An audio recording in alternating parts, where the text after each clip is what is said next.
عید قربان آمد و در مکه حج اکبر است. عید قربان آمد و در مکه حج اکبر است.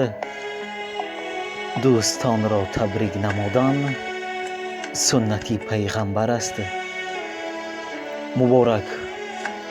مبارک ای برادر عید قربان، خدا رزق تو را سازد فراوان.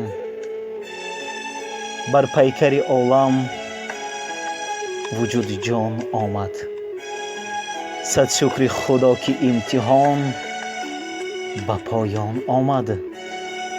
از لطف خداوند خلیل الرحمن یک عید بزرگ به نام قربان آمد.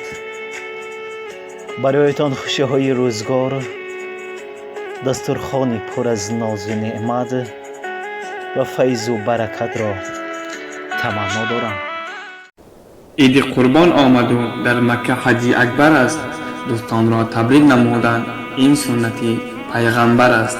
شما و اهل پیوندانتان را با فرارسی عید شهید قربان صمیمانه تبریک و مبارکباد نموده از درگاه خداوند یکتا مغفرت گناهان، هدایت و استواری را در دین، سعادتمندی دنیا و آخرت را تمنا می نمودم. بگذار خداوند بزرگ از برکات این لحظه های مبارک همه ما را برخوردار می گرداند. آن خداوندی که در دل نور ایمان آفرید، در شب تاریک بنگر چون ماه تابان آفرید. تیر را به حلق اسماعیل نهاد، بعد از آن بر مؤمنانش عید قربان آفرید.